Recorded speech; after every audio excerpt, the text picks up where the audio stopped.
A lot of my work these days is teaching new climbers to lead trad climb, lead sport climb, lead indoors.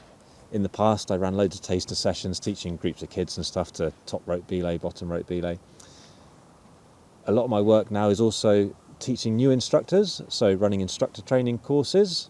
And a question I'll ask them a lot is, would you rather introduce a new climber to belaying with an unassisted device or an assisted device? So I know this one can swap between the two, but it's in unassisted mode, ATC style. Would you rather teach on that or a Gree Neox pinch type thing that's assisted braking? I know there's other models of all these things. Here in the UK, the answer is normally unassisted, please. Why? Because it teaches how important belaying is. Because if you let go of the brake strand, what we'll often call the dead rope in the UK, I prefer brake strand, but many people prefer dead rope, and your climber falls off, they ain't stopping. If you let go of that brake strand, bad things happen. If you belay well, bad things don't happen. Not for that reason anyway. Other people might say though, assisted braking please, so that if my belayer messes up and the climber falls off, the device will probably lock up. I'm never going to say definitely, but a Gree, a Neox, a pinch, whatever, it probably will lock up. My climber will not hit the floor. That's a good thing. A seatbelt analogy in a car isn't quite the perfect thing, but it works quite well. Imagine you're climbing and you pull a block off. You're falling through the sky.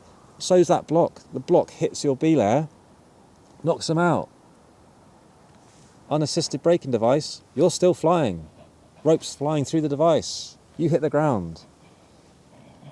Neox, Gree, whatever. Belayer gets knocked out. You stop flying, probably. You're dangling. Still a bad situation, I'm sure. But you haven't hit the floor, probably. That's really good, isn't it? What's my answer? I'm just not that fussed, actually. I'm far more concerned about people doing a really good job at teaching belaying, whatever the device. I'm far more concerned about that belayer giving their full attention to the job in hand, watching the climber, being ready, anticipating stuff. When I'm about to make a hard move and potentially fall off that sport project or whatever, I don't care what belay device that belayer's got. I just want to know they're watching and paying attention and doing a really good job so that they're going to catch me, whether it's an ATC, a Gree, or whatever else. I just couldn't care, honestly. What would I teach on? Depends what the person wants to learn. Do they want to be a superstar sport climber? Well, would I start with an ATC? I might start with a Gree. Do they want to be a trad climber? I'm definitely starting on an ATC style device, because here in the UK, they're probably going to be on 2 ropes in no time at all. So what was the point teaching them on a Gree? Probably none, really. They might learn a Gree later on. Who knows?